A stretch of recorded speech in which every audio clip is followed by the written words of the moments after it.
Hello and welcome to a brand new episode of the Nerdpocalypse Podcast. I'm your host, Jay. I'm here with my co-host, Micah. Hello. All right, guys, we are back. Terrence is out this week. Did you watch anything, Micah? No, because work is kicking my butt. So I plan on watching Sisu, and the Mario movie. I wanted to get my son to watch it, right? Because that's my excuse, right? He'll be my excuse to watch this children's movie. And he's like, "No, I want to watch Star Wars." I'm like, "All right, fine, we'll watch Star Wars, I guess." Have you watched? This is the Young Jedi show. Have you? This is the Young Jedi show. How many times has he seen this? Because he's got to have already burned through it, right? Oh yeah, it's only like 7 episodes, and he already. He's seen them multiple times, of course, because that's how children are. And he knows them by episode number, right? So I said, all right, well, which one you want? Episodes number 7, right? And he's like, oh, well, he starts saying stuff. I'm like, what? He was saying something that sounded like drunk driver. And I'm like, yo, what are they teaching you at this school, man? Like drunk driver. And no, it turns out it's... he was saying junk giant because one of the villains in this Young Jedi show has a junk giant. This Young Jedi show, by the way, this is how you know that white dudes that get mad on the internet, it's all performative, right? Mm-hmm. Or they don't really care because they don't really like there is no white man or white male in this show. Really? Oh, okay. This show had stars a black boy. Yeah. This show stars a black boy named Kai, a blue girl, a white girl who's like the Rogue, right? Yeah. She's like the Han Solo, a bear. And one other creature. They would rather put a bear on than a white kid. They're like, nah. Right. But it does not consist of a white male. And their masters, right, are Yoda and a black woman. Yo, they just it's they just like, yo, this is not for you. This is not for you. Good. And if it was any other Star Wars property, you'd be, they'd be screaming from the heavens, right? Force diversity. But here's something that if they were really concerned about their children being indoctrinated or whatever, this is actually a children's show that has 0 white males in it. I am shocked. I think this is the first time I've ever seen a show that has 0 white males in it. Now, I think the villain is a white male boy, but his face is covered up. He's covered up from head to toe. Yeah. So, yeah. I mean, he's a villain, so it makes sense for him to be white. Yeah, of course, of course. He sounds like he's played by a white male. So, good. Yeah, if you want to indoctrinate your children into believing that straight white men are the devil, then watch Young Jedi Adventures on Disney Plus. I'm gonna turn this into a YouTube short and get 1 billion views. I can't. It's wild. It. No, I think what's that other show my daughter watches? She hasn't watched Young Jedi yet, but I think it's Firebuds. That's another one of those shows where it's 3 characters and they go on adventures. They got giant heads. It's kind of the same animation style as the Spider-Man show, the one with Miles and Peter and Gwen. And I think I'm pretty sure it's a black kid. An Asian girl with lesbian parents, and the kid who I thought was white is actually Filipino or Latin or something like that. That's they show his uncle or something, and they speak a different language. I was like, wait, what's happening? I was like, oh, okay. He's just he's sort of ambiguous, so I just assumed he was white because he's kind of the lead, and it's that's kind of what white people do. But no, that show doesn't have any white people either, as any of the main characters. I think one of the lesbian moms might be white, but that's it. So it is kind of interesting. That doesn't clearly bother me because you and I both have grown up in a world where it's always white-centric characters. It's actually just interesting to see like actual diversity for kids. It's actually really nice. And look, like that's the thing. Like I don't care if there's white kids on it. I would just like it to be a representation of all the kids, or just a diverse cast. It doesn't need to be all of it. I mean, like it's like the I was expecting something like the Burger King Kids Club, right? Like the Burger King Kids Club had a black guy, 3 white dudes, but like one was handicapable and one was just like radical dude, right? And one was a nerd, and then they had like an Asian person, an obvious Asian person, an obvious like in between somewhere, right? Right. And this guy's parents are really liberal. So I was expecting that, right? Like yeah, it's diverse, but like you got to have that white guy in there, right? Like, and he's got to be like front and center, right? Because it's like, hey, I'm the white guy, right? It's Power Rangers. That's what Power Rangers is. Like the original cast. Like they had plenty of diversity, but it was like, let it be known, Jason, the white kid, is 100% the leader of this team. Like knock it off, minorities. The straight white man is the leader. Like, don't you forget it. Right. He's driving the fucking head. Okay, you're a leg. Shut your mouth. Right. Exactly. You're the person. You're the one that the white man is. You were the reason that the white man is advancing because you're the leg. Yeah, like if you want to really like Dr. Umar Johnson, the Power Ranger, you can really go the fuck in on that. So the white man is the brain, and the nigga and the Asian girl, they just legs. What kind of shit is that? Right? Like, come on, man. Lifting and fighting so he can survive. Right? Like, but I think any of that kind of stuff is really nice. Like, look, so there's a review, to just kind of segue into it. There's a review, if you haven't seen it yet, our review, it's a spoiler-free review for Fast X, right? And we talk about, like, we had an interesting conversation because it wasn't just like, is it good? Like, that's a silly question for this franchise. Like, you're either in or your mileage may vary. Right. But we did talk about, like, does the franchise, like, has it lost its charm, right? So that's a big conversation in that review. But one of the things you talk about, and we've talked about many times on the show, it is one of the only franchises that has true diversity. Like, true diversity. And it's really funny because when these, folks on the internet are, like, screaming, everything is woke and forced diversity. Fast and the Furious is an incredibly popular franchise. It is not... Like, it is the exact opposite of go woke, go broke. Like, it makes a shit ton of money. It has an incredibly diverse cast. It's diverse as far as location, everything. They just do whatever. And you know what?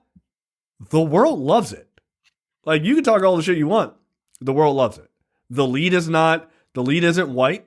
Now there's barely any, like, white people in it. Now that Paul Walker's dead. Like, everyone is Black, Asian, Latin, or biracial of some sort, right? Like mutt, right? Like they even joke about it in the 9th movie. They're like, "Well, the Toretto gene pool has always been a little murky," or something like that. Right? It was like Vin Diesel and John Cena are brothers. Okay, right? So like they just don't have that many. They don't have that many just straight up white dudes in the movie. Like, so it's actually kind of fascinating. So, like, when people talk about, like, go woke, go broke, like, that is just, like, fundamentally not true. I don't know why people keep saying that. Like, how many times are you going to get proven wrong? How many franchises need to make $1 billion per movie for that to be wrong? Yeah, like, I don't understand. Bud Light's going to lose a bunch of money. They're not, though. They're not. Like, as I heard someone say, shout out to Trey Crowder, who is a fantastic comedian. He was like, Anheuser-Busch doesn't care that you're boycotting. He's like, they can't celebrate more that you rock chewers aren't buying their product anymore. Who gives a fuck? Yeah, like, they don't care. Apparently, conservatives are boycotting Target. I find that to be hilarious. Best of luck. They do not give a fuck. So yeah, look, diversity is great. Like, people want to see themselves, and there's more brown people and people of color in the world than there are white. Spoiler alert. I don't know if you know the demographics of Earth, but there's a lot more brown people. So yeah, check out that review of Fast X. We had a fun time talking about that. All right, let's jump right into topics this week. Two shows that I have never seen before are set to get sequels with the original cast. I was wondering, had you ever seen either one of these? That's funny. No, I have no idea what they're even about. I assume Weeds is about marijuana. It is. I have no idea what Nurse Jackie is. As far as I'm concerned, she could be Nurse Ratchet. I wouldn't know. So Nurse Jackie, I've only watched a little bit of Nurse Jackie. It was good though. That's with Edie Falco, who is a drug addicted nurse, right? And she's like doing her job, but she's on like pills or something like that, if I recall. I liked what I saw. I didn't kind of really get deep into it, but I did watch a number of seasons of Weeds, and I am here to tell you that this is a terrible idea, and they shouldn't do that. Weeds season 1 was great. Weeds season 2 was fine. Everything after that was fucking garbage. That show fell off a goddamn cliff. Don't watch it. It's pointless unless you want to watch season 1. Season 1's real good. It's the premise is this white woman, her husband dies, and she's like a real suburban housewife, right? Like, you know, like gated community type of thing, right? And she's got these two sons and this brother, if I recall, who's like a bit of a fuck up, and this like kind of a funny neighbor. And so what happens is her husband dies. She doesn't know what to do to like kind of survive because she's completely like useless on her own. And she ends up meeting this guy, this black dude. What's that guy's name? I forget his name. But she ends up meeting this black dude who sells weed, and his whole family like kind of sells weed in the hood. And Romani Malco? Yeah. He's really good in the show, actually. He's very, very good. And so she starts selling weed in this like gated community. And it's kind of interesting, right? It wouldn't work now because at the time weed was illegal.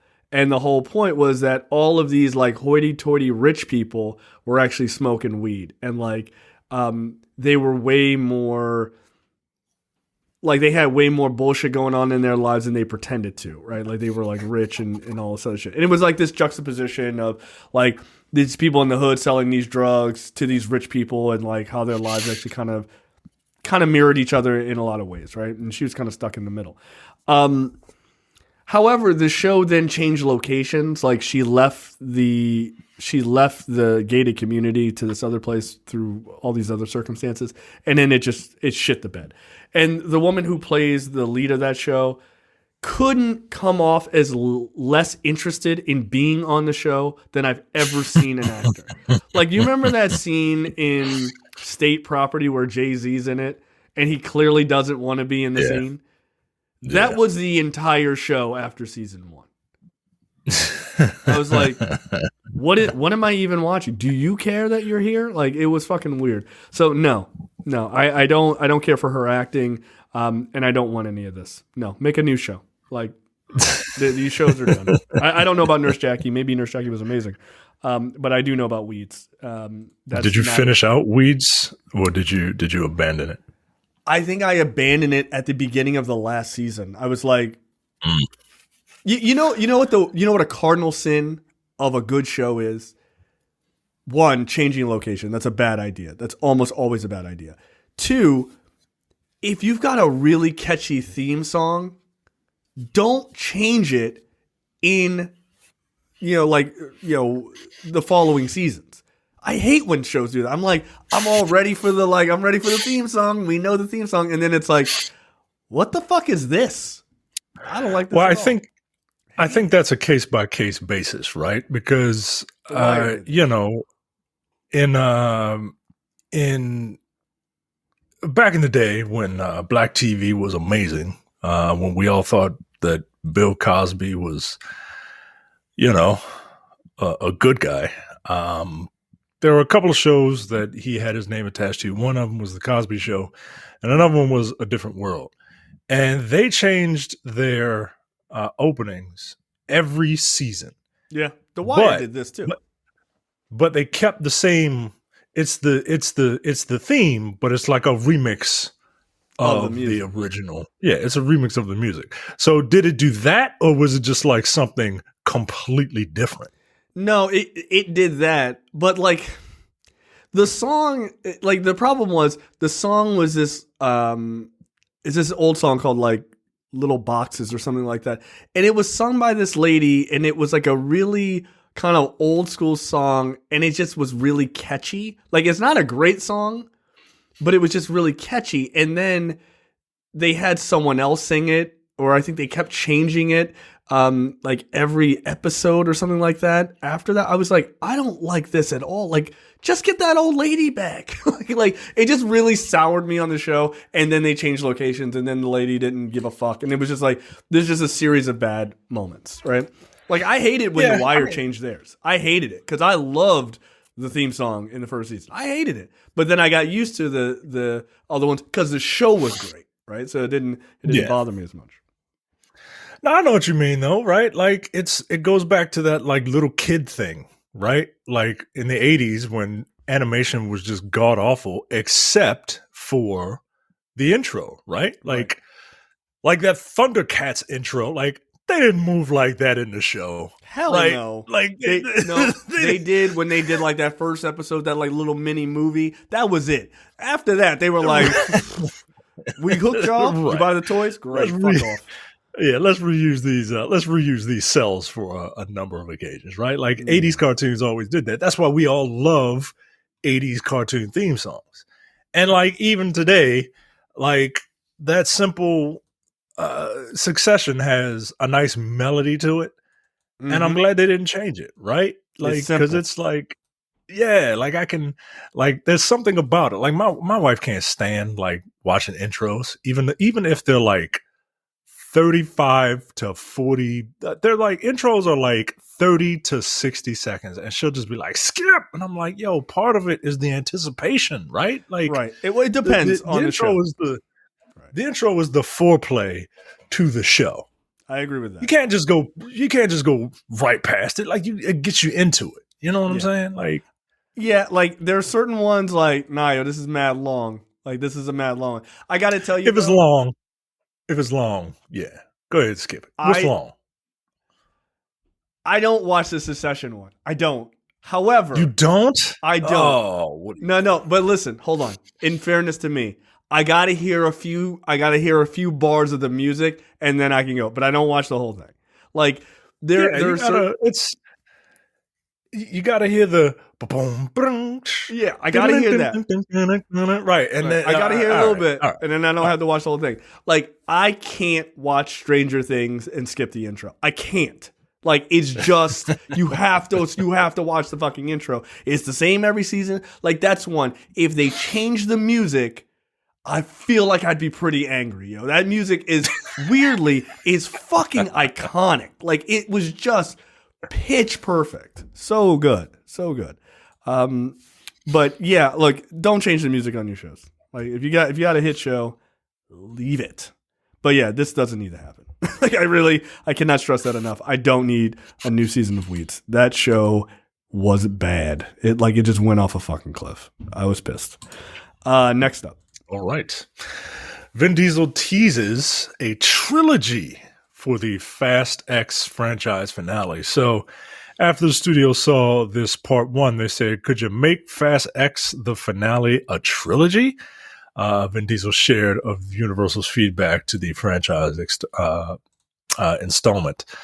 Look, he teased that it's a possible trilogy, and when you see the movie, you will understand why this was obviously a part one.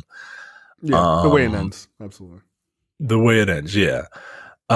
He says, "Without giving you away, this was ordered the movie studio." Sorry, he says, without giving too much away, I can say that this is going to make the movie studio. This is that going into making this movie, the studio had asked if this could be a two-parter, and after they saw part one, they said, "Could you make it Fast X, the finale, a trilogy?" Look, this is not this is not good, yo, because like they obviously had an idea Right. for two movies. And now they're like, "Hey, can you add another 2 hours and 30 minutes?" Which means that these next two movies are going to be filled with even more melodramatic fluff instead of cars bashing into each other. Yeah, look, I don't know if I want that. Unless the second movie was supposed to be 4 hours long, I don't see how this makes any sense. Yeah, I don't look. I'm not mad that we're getting two more of these on top. But I agree. Like, look, I enjoyed Fast X. I'm not gonna lie. I had a really good time. I laughed a lot. I really did. Probably not at the parts they wanted me to laugh at. But that being said, there's a couple of lines in that movie that they are really teeing up what is likely going to happen, which is, this is not a spoiler because this is just my speculation.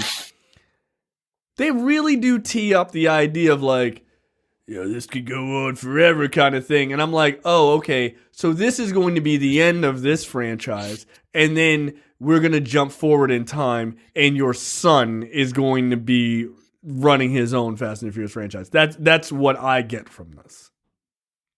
And I don't see how that's not going to happen. These movies make way too much money. And they are not in the business of leaving money on the table. I don't think this franchise is ever going to end. I think Dom's story will end in two more movies, but I don't think this franchise is ending. So, do you think Dom is going to die at any point? Like, do you think he can die at any point? I don't think he can. I don't think he will. If your theory about I think he just he goes and sits on the porch type of thing.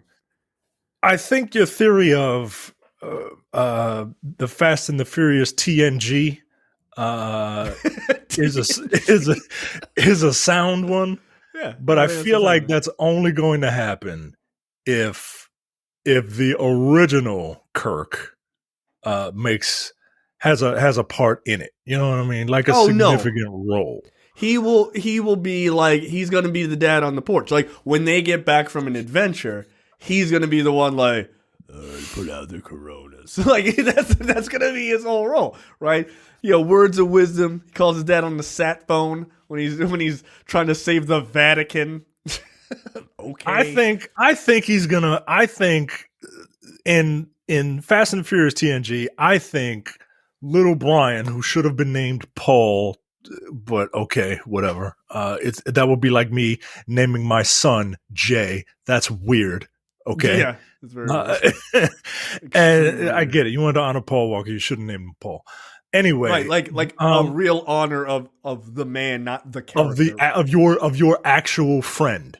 Right, like because Brian's not dead. Right. Brian's alive. All right, it's just so dumb. This is my son Roman. Nigga, I'm standing right here. All right, all right.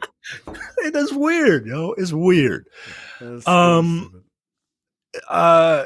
I think when little Brian becomes big Brian and like he's like doing his Mission Impossible thing, I think he's going to come up to a point where he's gonna have to phone a friend, and in the third act, when all is dire, all you see is a charger just come out of nowhere and like run into a guy, and then he goes and he's just family, right, like or whatever, right, and then he just drives off. Like he's got to do something. I don't think Vin Diesel.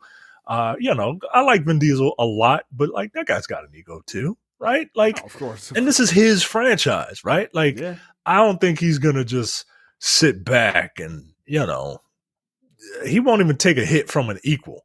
You know what I mean? Like, that's he's true. That's true. So he's got to do something, right? Like, he came back at 50 to do Triple X. You know what I mean? Like he's got to do something. I didn't see that. I didn't see that new one. I only saw the first one. I've never seen State of the Union with Ice Cube. I was a Vin Diesel loyalist. I refuse. I'm not going to sully myself. Right. The good name of this franchise, Triple X. Right. I like that first. Yeah, he's got to do something. That's fine. And look, as much as I'm like, I'm not even going to say it anymore. Like, oh, do we need a third one? Like. Because every time I do, like these movies aren't good, no, but they're fun in the moment. I told Brad about it because Brad has absolutely no desire to watch these things, and I'm like, don't worry about it. Like these are the empty calories of movies. Like you don't need them; they're not good for you. No, you're not missing anything, dude. Like, they take, but they're good in the moment, right? Yeah. Like especially now where they're just like. Deliberately making I don't even know if it's deliberate. I don't know if this one was deliberate. I think 9 was a deliberately bad movie, which is why they kept making why they kept it meta. You know what I mean? That's hilarious. Deliberately bad movie. I think it was a deliberately bad movie, but I think this one they don't, they're because they're taking it very seriously. You know what I mean? I don't know like, why. Too seriously. I don't know why. The only person like not Roman taking it too serious is Jason Momoa. Right. He's got the right attitude, right? Like Roman in 9 was like, you ever notice how we just don't die? Right. Like I actually like that about his character. That was was like a great moment of that character. Like, this shit don't make no sense. Like, right. It doesn't. Like, and then they went to space in a car. Like a Fiero. Like, what the fuck are we doing? Because it was a deliberately bad movie, right? It was deliberately made to be stupid, and I think this one. You say bad. I would say inventive. Agree to disagree.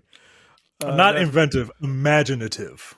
Okay, ain't nobody inventing nothing. Yeah, you know what? Coming out of these movies. That is fair. All right, next up. I'll see you at Fast X2 and Fast X3. Yeah, look, we couldn't do a fan get together because it was the timing didn't work out this time. Oh no, I'm coming back in town for that. Fast X2, Fast X3, I'm coming back in town. Yeah, a direct flight, motherfucker. Like I'm coming. I'm gonna land at BWI and I'm going right to the theater to watch Vin Diesel act like an asshole for 2.5 hours. I can't wait. All right, next up. Actresses or actors, because this job doesn't need to be gendered. Brianna Hildebrand and Shioli Katsuna have closed deals to return in Deadpool 3, joining Ryan Reynolds and many more in the threequel that Sean Levy will direct and produce for Marvel Studios. Hildebrand reprises her role from the first 2 films as Negasonic Teenage Warhead, the mutant cohort of Ryan Reynolds' Merc with the Mouth. Katsuna plays Negasonic Teenage Warhead's girlfriend Yukio. Okay, I remember these two now. The Japanese mutant ninja introduced in Deadpool 2. Yep. Okay. I mean, that's great. Bring the whole Deadpool family back. I think it's everyone at this point, right? Like, Colossus, right? Colossus, the blind woman, Dopinder, Negasonic Teenage Warhead, Yukio. I mean, obviously they're not gonna bring back old thick dummy over there who fucked her Star Wars job up. She's not coming back. But oh yeah, yeah. Nope. I mean, I forgot she was in that movie. She could have been in. She might have made it to the MCU. She hadn't fuck shit up. Go woke or go broke. How's that working out for you? You in a Ben Shapiro movie? Knocking the fuck off. Now he's praying that somebody watches your bullshit. Yeah, look, man, I'm actually really, I'm really excited to see how they handle this and what this looks like, especially with those characters back and Hugh Jackman coming back. It should be fun.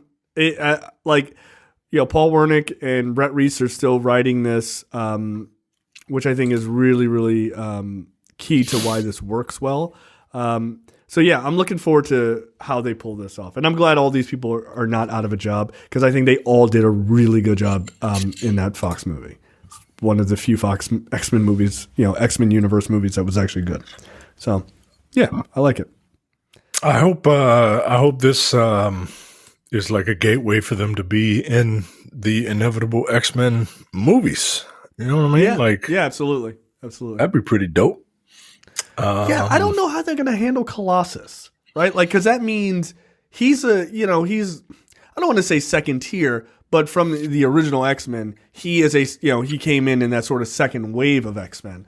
I wonder, are they going to figure out a way to have him exist, but not make him because it's a different universe, they hold off the incursion.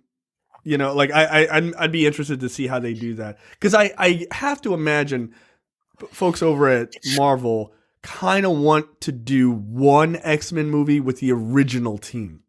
Get one of them, because we've never had that.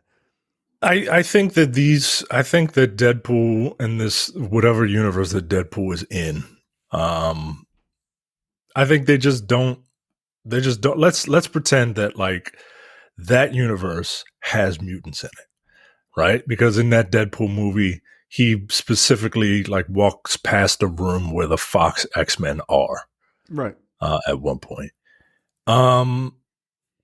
maybe they just haven't met Colossus yet, or when Secret Wars happens, that's when all the incursions will happen. Then they'll figure it out. But I think like you said, I think you're going to get an X-Men movie before Secret Wars or anything like that, just to kind of tease people. And when Wolverine shows up in the film Secret Wars, you'll be like, oh shit, this is happening. Right. Everything is coming together, right? Right. But yeah, I think you'll get your original team, because you have to establish your core group, right? You have to. And whether it's the original X-Men, like Beast and Cyclops and Marvel Girl and Iceman and Angel, I don't think it will be. I think they'll just kind of pick and choose who they want based on metrics. Not gonna have an X-Men movie without Wolverine in it, right? You think so? Yeah. See, I really do. I think they have the balls to try, but I think someone else is just gonna be like, yeah, but Wolverine though, we gotta sell these shirts. Yeah, we gotta sell these toys. Look, I hear you. It makes sense, right? Which is why Fox did that. Right, he's the most popular fucking X-Men. You can't make a movie without Wolverine. What are you, out of your fucking minds? But I think they are trying to establish themselves as being different, and I would hope that they would nail that dynamic first, because once you introduce Wolverine, it throws in a loop for the Cyclops, Marvel Girl, or Jean Grey situation. It immediately. You have to start that ball rolling. And I feel like the thing that Fox never got a chance to do was to show their relationship before Wolverine. Really dig into, they really fall in love. They are really connected. And then here comes this other guy. And you're like, what the fuck are you doing here? Right. But you run the risk of people not liking Wolverine for that. Yeah, And I mean, I can see that point. I can see that point. You can't have Wolverine be a heel, and you can have him be like a heel that everybody likes, which is just a badass or like a badass face. But if people like Cyclops, which that's the only thing I want Cyclops to be amazing. I want Cyclops. I want a leader, a real leader this time. I want Cyclops' reputation. The average person thinks Cyclops is a dork because they watched a cartoon 30 years ago and they don't understand how fucking awesome Cyclops is. I've always been a Cyclops fan, even during those cartoons, because it's hard to be a leader. It's easy to be some fucking some dog man who doesn't want to be a team, who doesn't want to just does whatever he wants. Player, just do whatever you want, like a petulant child. It's hard to fucking lead people. Yeah, and I've always had respect for Cyclops. He's got cool power, right? This motherfucker's got knives for hands. Ooh, guess what? I'm Wolverine now. Like, what the fuck? You dork. This nigga just got shivs coming out of his arms. All right, you fucking goon. Like no, he's got jailhouse powers. Right. He's got a jailhouse look. He's got jailhouse powers. He's a thug. Wolverine's a thug. That's why all you niggas like him, because you're thugs. You don't understand. When you get 40 and move ever so slightly to the center, because you realize that like the extreme left is a fucking utopia that you're never gonna get to. Then you'll realize that Cyclops is and has always been the fucking man. This is your moment. Yeah, look, fucking Wolverine pining over someone else's. Guess what? Psych has been with Emma. Psych has been Betsy. Psych is pulling them Wu-Tang style. Ice cream. He's getting all the flavors. All the flavors. Go ahead. I've already had that redhead. Get out of here. I mean, in fairness, Wolverine, he did end up with Storm at one point. So, like, look. I didn't say I hate the man. I didn't say I hate the man. Like, I respect him. He's just a dog man. I'm quite frankly, I'm really mad at Storm. Right. I'm disappointed in her choice. She was like, I had a mohawk at the time. What can you do? I was living my life. It was a dark time in the future. When everything was distraught, that's when I turned to the dog man, because there was no one left. Gross. Yeah, look, I guess what I would like to see is I'd like to see Marvel give me one X-Men movie with that original 5, right? Because one, we've never seen Angel on the team. Like, we've just never seen that. Like, it'd be nice to see that, those 5, like, early 20-something dynamic, right? He wasn't in Apocalypse or something like that? He was in Apocalypse, but he was immediately turned into, like, Archangel, basically. I don't. Remember, he was like the rock and roll guy, and then Apocalypse is like learning, and then he made him into Apocalypse, or into Archangel, like, immediately, and it was like, oh, okay. And then the flying character died in a plane crash. Someone wrote that and thought that sounded cool.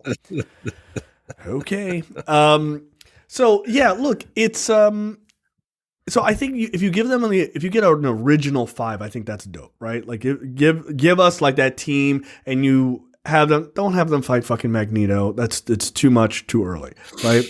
Have them fight somebody, figure out who that is, and really, frankly, it should be Friends of Humanity. Easy villain to hate. Basically a bunch of fucking crazy conservatives. Like, of course, conservatives will lose their minds. It's like, yeah, it's patented after you, actually. Yeah, it's true. Yeah, like I can't wait for that. I actually really hope that's the case now, because like I want to see the hoops that they jump through to justify how this has never been what the X-Men were. Yeah, I'm like, yo, Friends of Humanity. They even had that shit on the '97 cartoon, my man. Like, dude, that was like Right. that is a well-established storyline because the mutants obviously were a fill-in for racial minorities or sexual minorities, right? So sexual orientation minorities. But like, I would love to see them take on something like that, and then at the end of that movie, Professor X is like, "Hey, I've discovered other mutants and I'm bringing them in." And then you see, like, I don't know, through Cerebro or whatever, they show you fucking Colossus and they show you, maybe Kitty Pryde and they show you Wolverine. Because you only, in Storm, you only need, in the next movie, you only need a few. You only need 2 or 3 new X-Men, because they're all old, Omega level fucking mutants. You don't need 10 new ones. Like, you don't. Let me tell you something, I understand what you're saying. I really do. I think it's a good idea. You're not having an X-Men movie without Storm. You're not. What, the first You're movie? not gonna, yeah, you're not. You're not going to have an X-Men movie without Storm. Not that first movie. You're not. You just aren't. They really need to make up for the shit storm, no pun intended, that character has endured. Like, look, again, I'm not even mad at that. I'm not mad at it. There is part of me that just wants to look, before you put all these minorities in, can we just have a pure team of white characters? Can we just have that? Yeah, what is this, Young Jedi Adventures? Right, where's the minority characters? But like, I would love to see that. Look, if they don't do it, I'm not going to be mad about it. Like, it just is what it is. But like, my idea is give us that core team. Second movie, you bring in maybe 4 new X-Men, Wolverine. I would go Wolverine, Storm, Kitty Pryde, and Colossus. I think that's a solid team. That's 9 characters at that point. And then after that, split them up. You got a bunch of X-Men teams there. Split them up. Gold blue team, right? You could have X-Men Gold, X-Men Blue movie. You could do that. You could do TV shows where you want to bring in other ones that are being trained. You could do a bunch of shit. Right? You got to do an X-Force movie at some point, like a real X-Force movie. Give them a reason to do some fucking dark shit, right? Like, bring in like crazy characters, go for broke, right? Like, Phantomax or whatever that dude's name is.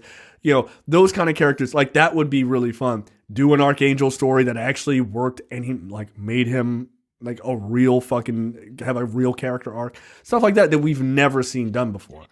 But I think you got to start with the core 5. But again, if they don't, it's okay. It's fine. What about the 90s lineup? The 90s lineup was Cyclops, Wolverine, Rogue, Storm, Beast, Gambit, Jubilee, Jean Grey, and Professor X. So look, Professor X is obviously going to be there. I like that lineup, but I feel like it's a little. I think it's like 2 or 3 people too many. You need Cyclops, you need Storm, you need Wolverine, in my opinion. Oh, wow. We're just ignoring Morph? Okay. What an asshole. Yeah, well, guess what? The TV show ignored his ass the first day because his ass died. Morph. Get out of here. Yeah, this is part of being a leader, is you have to know when to make a strategic retreat. Otherwise, if you ass were to go in there and save Morph, everyone else might have died. Look, I understand that, old dog man didn't really understand that. He doesn't understand tactics. He's just like, berserker barrage, right? Whatever. But like, it's true. Anyway, Cyclops, Wolverine, Storm are must-haves. I think Jubilee is a must-have. You need an audience POV character. I agree with that. You making her a mom and a vampire in this one, or just, not quite. I think we could just have regular standard old Jubilee. That's a lot of new attributes, man. Jean Grey, and maybe that's it, because Rogue and Gambit are a pair, right? You got to have both of them. I don't think. Yeah, but like, okay. Here's the thing. I don't think you need Rogue in there early, but I don't think so either. No, but at the same time, you got Miss Marvel flying around the universe, and they got to get to that storyline. right? Like, you're not going to wait too long, because how long is Brie Larson going to be in the MCU? You know what I mean? Like, you got to get to that storyline sooner rather than later. My guess is Captain Marvel 3 or whatever, however that looks, that's where you get Rogue. Even if it's just for a little bit and then she just fucking dashes off. Like, she's got to be there somewhere, which means she's going to be presented in the universe. Does she join the team right away? That's a different story. Yeah. So, all right. There's so many ways to go about this. I'm very interested to see what they do. I really am. And I don't think anybody really knows. This is how you're supposed to have this conversation. You're not supposed to say X-Men, Cyclops, Wolverine, Rogue, Storm, Beast, Gambit, Jubilee, and Jean Grey are all confirmed. Trust me, bro. Also, your other, if you pick a different lineup, that's, quote, mid. And then everyone screams at each other for 40 minutes. Jesus Christ. Relax. It's not real. One Piece is mid. I'll fucking kill you. Okay, buddy. Those guys were really excited. Yeah, so I honestly don't know. I really don't know which way they're going to go on it. But it should be fascinating.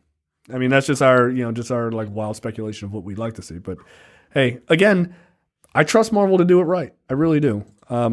They certainly know more than I do. I'm not making billion-dollar movies. Next up, our girl Rachel Brosnahan is at the top of the short list to play Lois Lane in the DCU. Obviously starting out in Superman Legacy.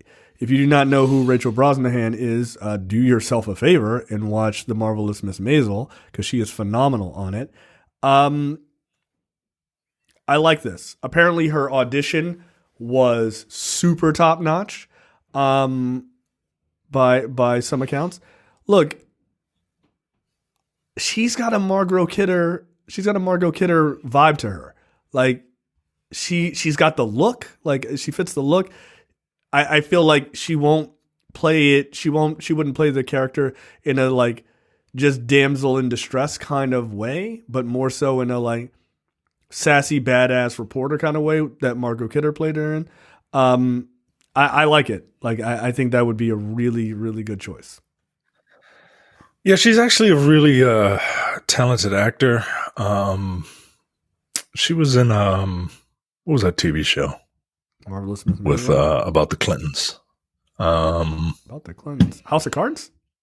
Yeah, she was in House of Cards in a couple of episodes, playing like a drug. Yeah, she did, man, and she was really good in it. And then to turn around and see her do a character like Midge Maisel, it shows me that she's got a bit of range. Look, Lois Lane is basically Midge Maisel without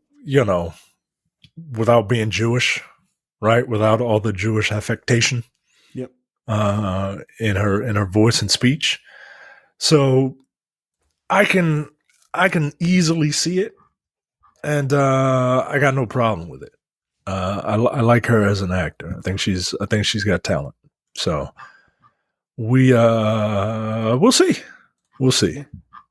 Yeah, I'm interested to see where this casting for this this movie goes. There's talk of I don't remember this actor's name, but who is in the running for Superman, and he's got the look. Like, let me see if I can find his name real fast here. David Corenswet, I think is the dude.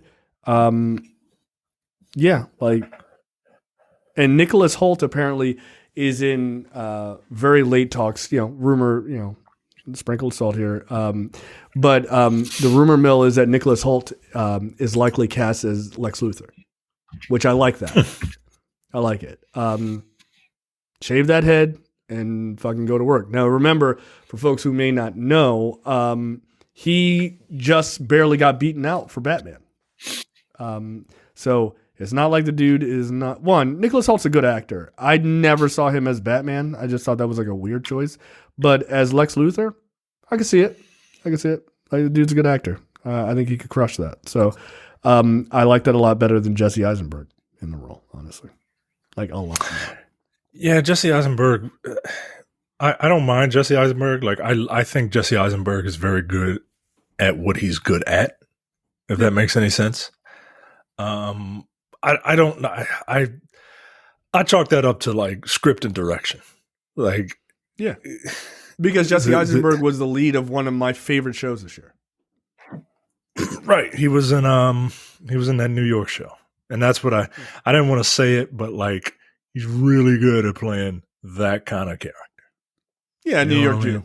Like, I mean, I think he is though. So he's playing to type, but like that role didn't work in that sort of just behavior that he does, like that sort of the way, like the fast talking and stuff like that, just didn't really work for Lex Luthor in the way that I guess the way I imagine him. Yeah, when Lex Luthor is not like he's a smooth talker. He's not a fast talker, right? Like he's not a. And I guess maybe they were trying to channel like the Lex Luthor from the 70s, because Gene Hackman was he was I'm Lex Luthor. I'm like it was kind of odd. Like he was like a used car salesman. You know what I mean? He was. Yeah, he was. But like I prefer I definitely prefer a more smooth talking Lex. Like that I want someone who, when people see him standing next to Superman and saying shit, people go, man, he's making a lot of good points. And it's like, nah, yo, he's really not. Like, stop listening to how smooth he is. He's saying some terrible shit. Like, don't listen to that guy, right? Like, yeah, man. He should be the best snake oil salesman. Is how that is supposed to come off.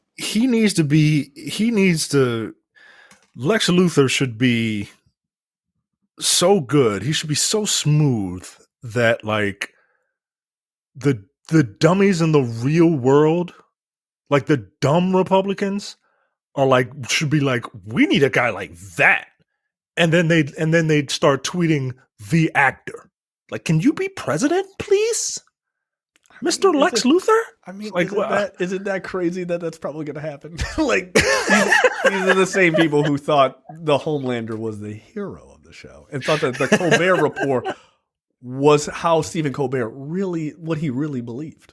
Like, they really thought that. They didn't know it was satire. So yeah, there's a lot of dumb people out there. But yeah, no, he needs to. You've always had that idea for Lex, which I think is really good, which is like a Rush Limbaugh type, right? Like this character of Superman is an illegal immigrant of Earth. Like, yeah, just man, like just kind of a bigot riling people up, which I like that idea. I want someone to have the balls to just be like, no, this guy starts out as like a radio shock jock, right? And starts believing in his own BS, and to the point where it warps his mind, and then he gets a cult following, and then he moves up the ranks to become like in political office, right? Like Mike Pence, but with charisma. You know what I mean? Like Mike Pence was an old radio guy, and he was very different from what he is now. Like he had like a spark. He had something, right? Where it's not. He wasn't just like. I guess he hadn't met Mother yet. Like because he had something. I was gonna say some real ignorant shit. Go ahead. That really was. Go ahead.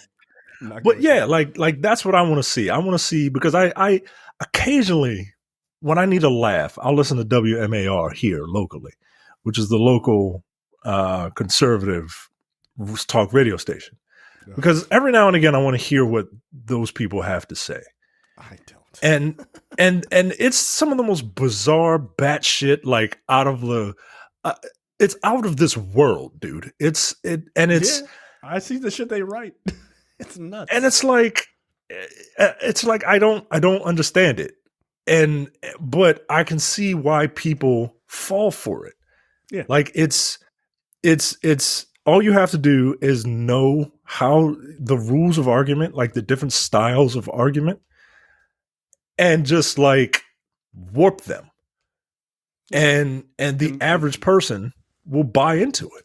Well, and it's a lot of sloganeering, simple statements, taking very complex ideas and making them simple. Because the average person, and this is not, I don't mean on any ideology side, right? Like I just mean in general, the average person is not that bright. Like average intelligence is not a smart person.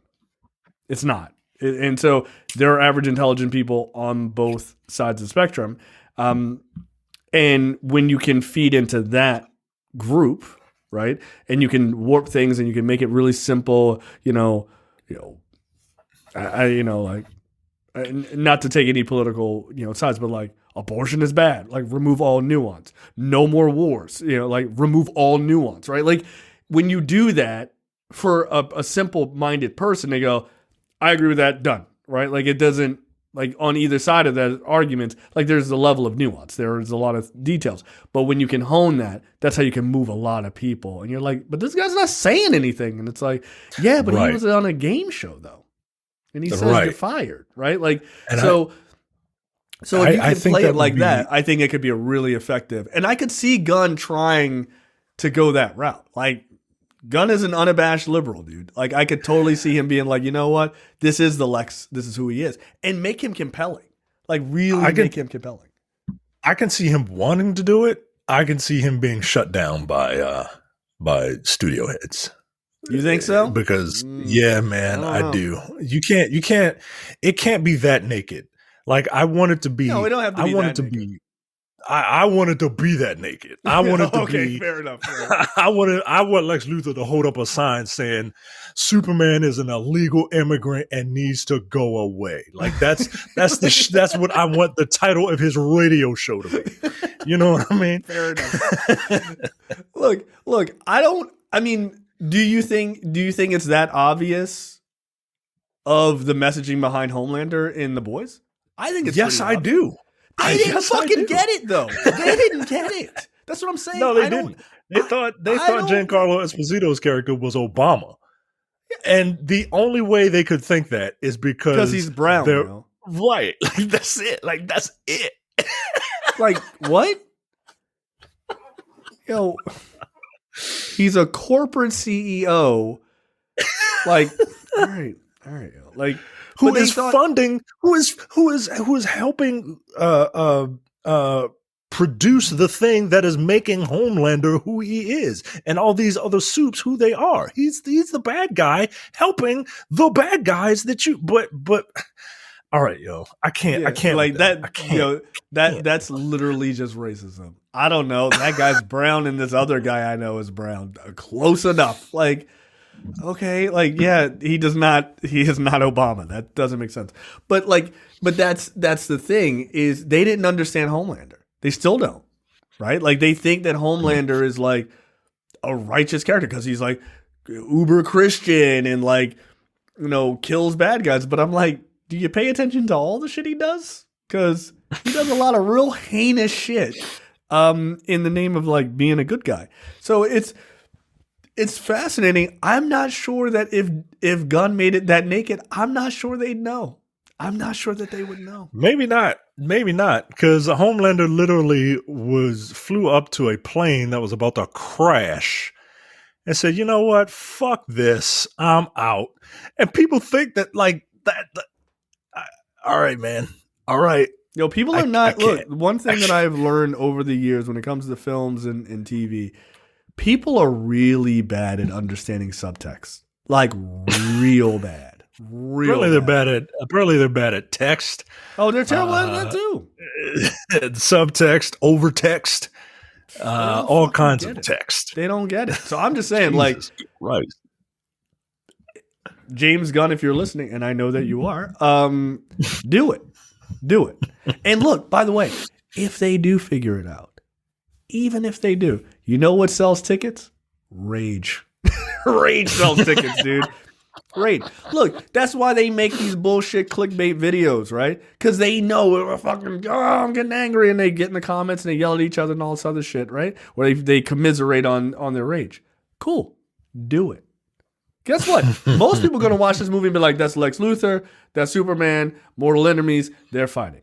Those idiots, if they do pick up on it, they will scream to the high heavens. But guess what? They won't watch it. They have to watch it because they got an audience to get to rage over the shit. So they got to be able to talk about it semi-intelligently and actually see the movie. It's a win-win for everybody. And look, guess what? It's an easy character to hate. It's an easy character to hate. So, yeah. But I think you got to, even if you go that route, you got to make Lex smooth enough that people also kind of like him, right? Because Homelander is a reprehensible fucking character, but you kind of love seeing him on screen. You do. Like, you do. And it's like, oh, what is this piece of shit going to do next? But I love watching Anthony Starr in that role. Like, he's a garbage person in that role, but he's great, and you want to see him. So as long as it's a person who's charismatic and who can carry that type of shithead behavior, yeah, I think it could work. And Nicholas Hoult, I think he's more than capable enough to do that. So if it is true, if what you say is true, I love it. Marvel set premiere dates for Loki season 2 and Echo on Disney Plus. Loki season 2 premieres October 6th. That's a week to week, of course. But Echo premieres. What is the date for Echo? God damn it! Why didn't you just have it right up front, you dickhead? Echo will release November 29th, but all the episodes will be available, which is interesting, right? Marvel has never done that.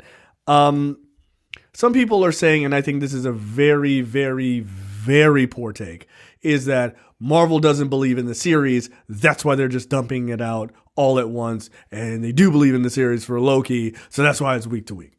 That doesn't make any sense. Because why would they up front do that so that then you would not be excited for it?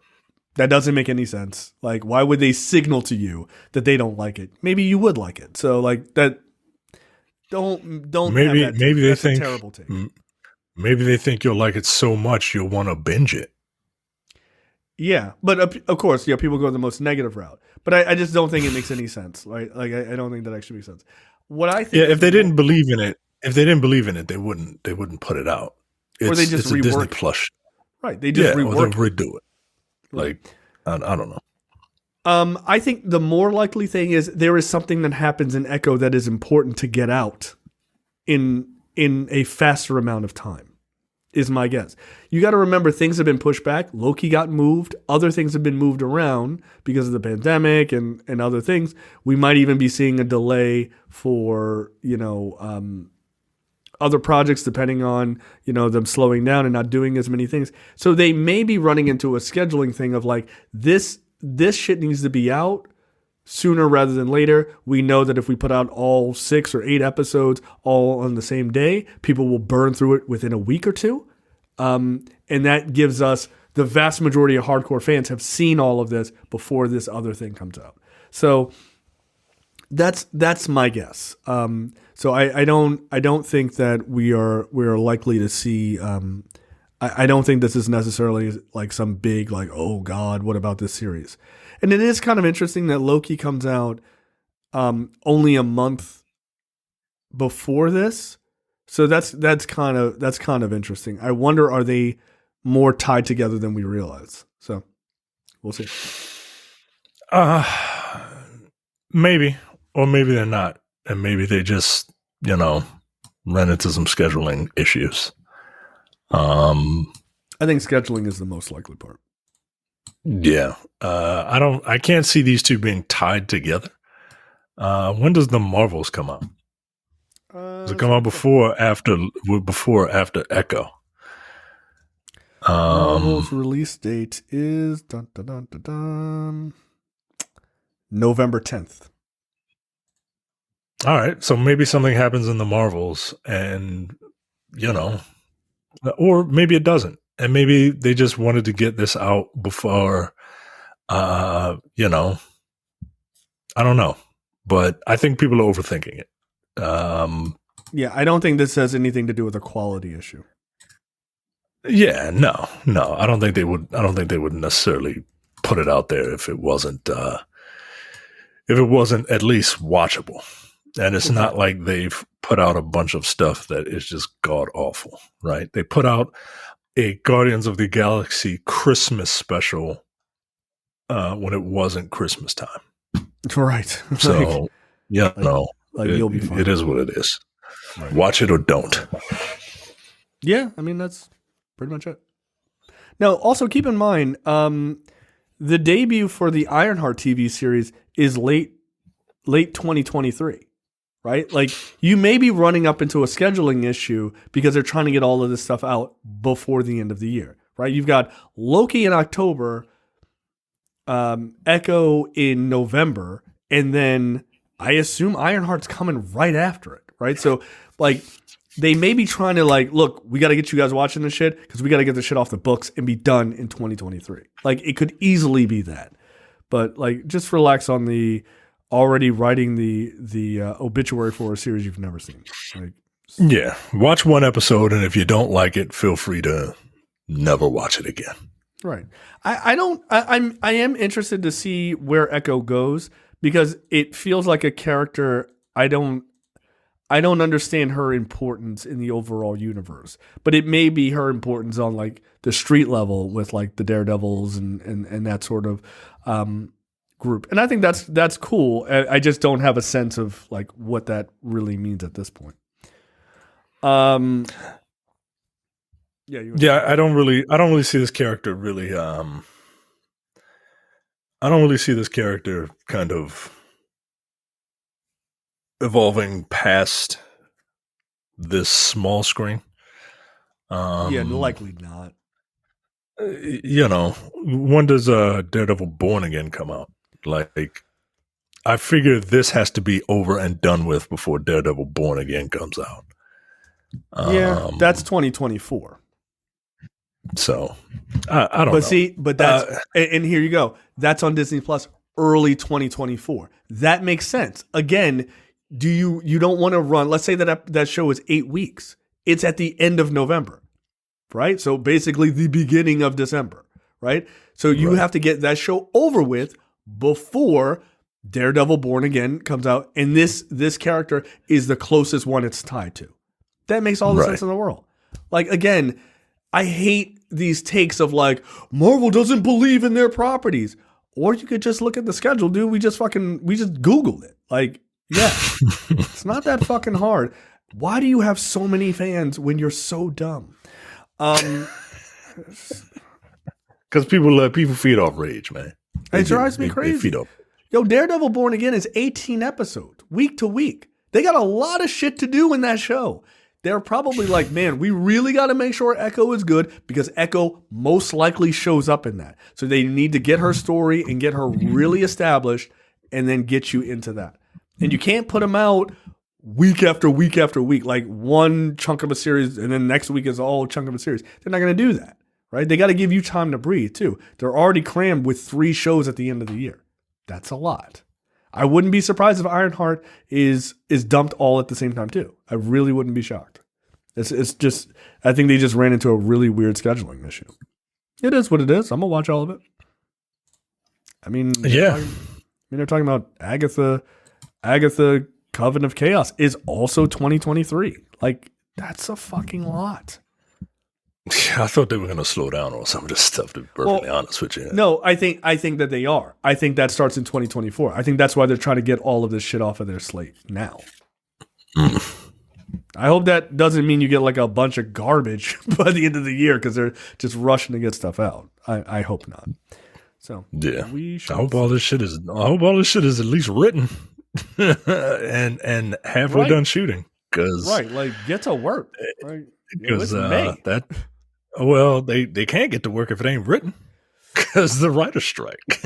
That's why true. That's why Blade ain't coming out. Oh man, they were just getting going too. Like they were like, pump the brakes on that. We'll see you in a couple months. It is what it is, man. People need to get paid. Pay those fucking people, man. Yeah, you're fucking them over. Next up, Apple TV Plus hits all-time viewership high with Ted Lasso, Silo, and The Last Thing He Told Me. Have you watched Silo at all? Not yet. My wife is a TV person. She knows I like science fiction. I prefer science fiction movies, but she's like, hey, here's a science fiction TV show maybe we can watch. And I said, Severance is a science fiction TV show that we can watch, and for some reason she just doesn't want to watch it. I think she's doing it out of spite at this point. Oh, she didn't watch Severance? No, she didn't watch it. It's something that I think we need to. It's something that I think we need to invest in a marriage counselor for, because I do not understand what her issue is. What brings you here? First off, she didn't even watch Severance. What, girl? You crazy? At this point, I don't want her to, because I don't want to have to wait when it comes out. Oh yeah, no, she's gonna want to start it the week before season 2 comes out. Wait for me. No. Right? No, I ain't waiting nothing. Nah, my wife and I, we fucking plowed through that shit. She was like super into it. So Silo, she did show me the trailer for that, and her taste is all over the place. So I was surprised when I was a little surprised when she showed it to me, but not surprised that she showed it to me. I was surprised that she was like, "Hey, let's watch this." So I was like, "All right, yeah, I'll watch this." I didn't know it was it debuted as the #1 drama in the history of Apple TV. Which sounds silly, because like Apple TV's only been around like 5 years. The history, like it ain't been around 30 years. Relax. I mean, it's all about how you spin it. That's right. It's all about spin. Look, Ted Lasso is fantastic. I have not watched the latest episode that came out yesterday, but this season has been really good so far. If you want to understand about subtext and character arcs, you're getting a masterclass on Ted Lasso. All you people, I hate Nate. Sure about that? Because I feel Silo's based on wool.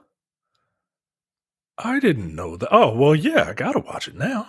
Is that a book you read? Yeah, it's a series of books of very famous science fiction books. Yeah. I only read the first book, but I'm not even reading. Get out of here. All right. Okay. Well, this just kind of got me way more excited for this. Okay. I thought the trailer looked pretty good. There's a number of shows on Apple TV I want to watch. I want to watch that one with all the celebrities talking about climate change as well. That looks very good. Yeah, isn't it called Lefty Liberal? Something I think it's called Lefty Liberal. Let us rich people lecture you about how you poor people are hurting the environment. Yeah, you're breaking the earth. You fucking idiots. As we fly private to every destination we need to go to. I mean, I get it. I don't want to be around a bunch of non-recycling poor people either.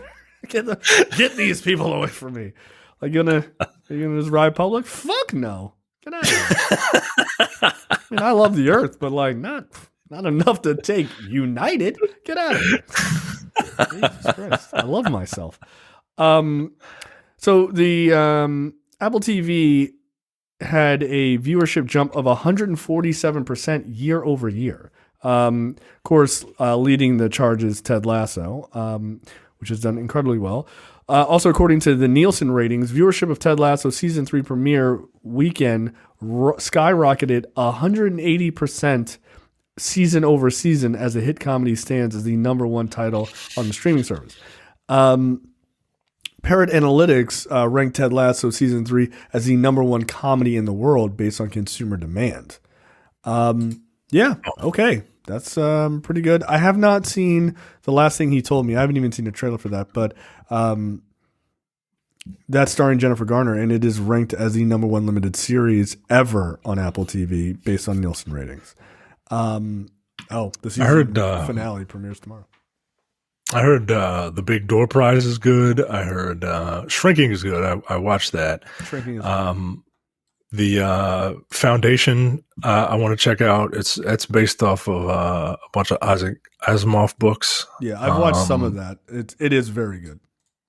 Yeah, like Apple TV has a bunch of stuff, man. And look, it is it was pretty not genius, but it was a really, really good idea to offer a free year of Apple when you buy Apple TV, when you buy an Apple device, Mm-hmm. because that's what got people Like if you give it to people, you know, hey, here it is, and then it's like $5 or something like that. Yes, very, very inexpensive.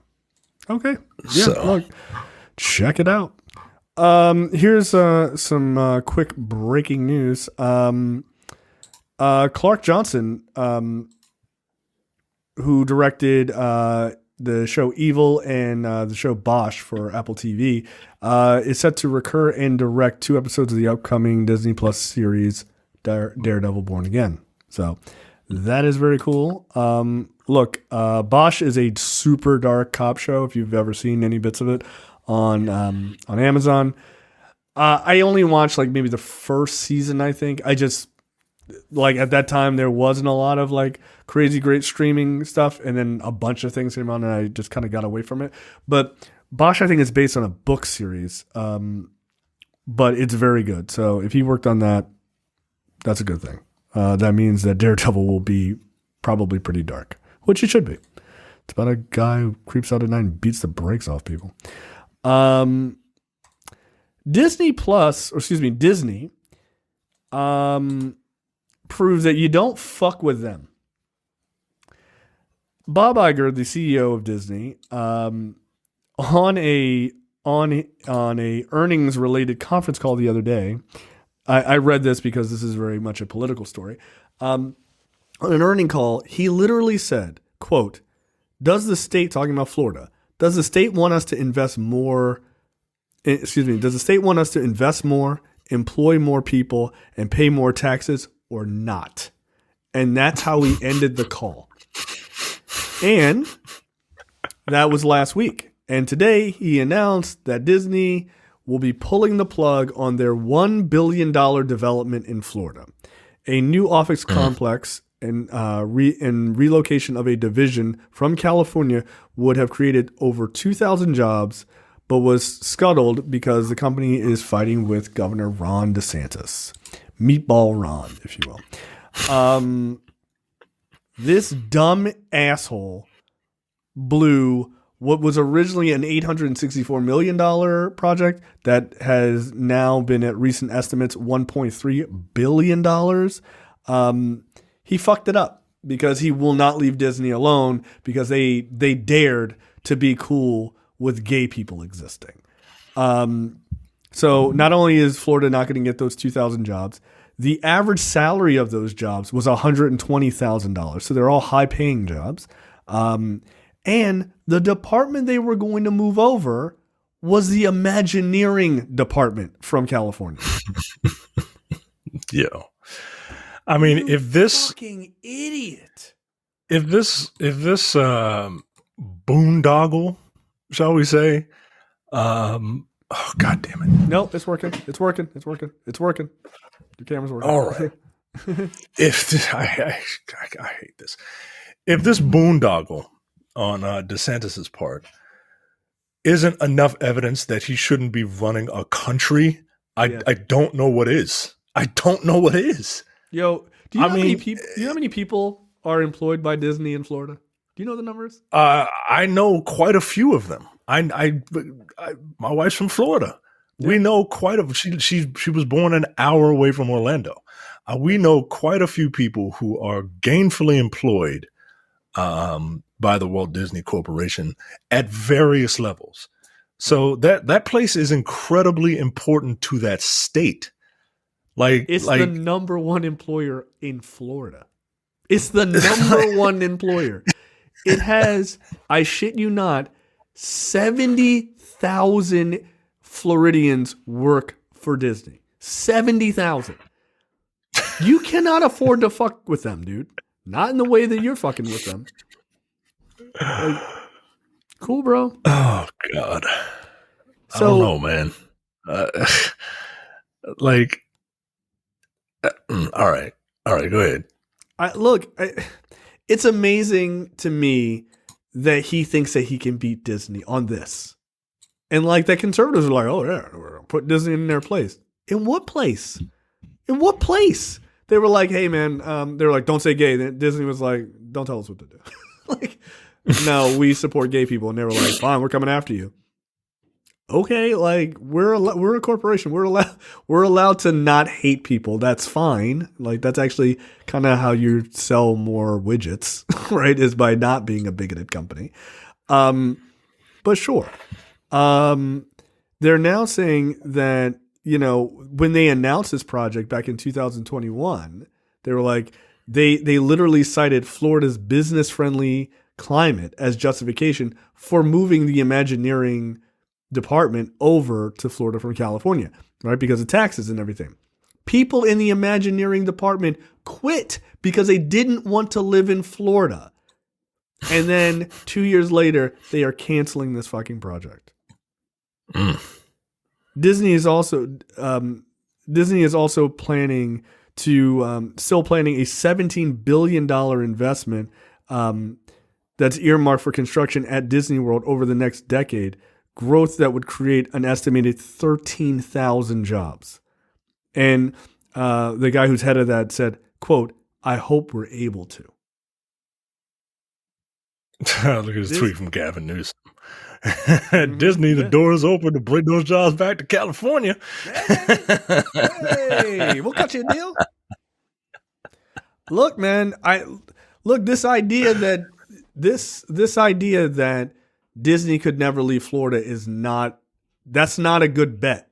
It's not a good bet, It's not a good bet. Yeah, like that, I'm not a huge corporation guy. I don't think that all corporations need to be destroyed, right? But I just don't want all corporations to become one corporation. That's my thing.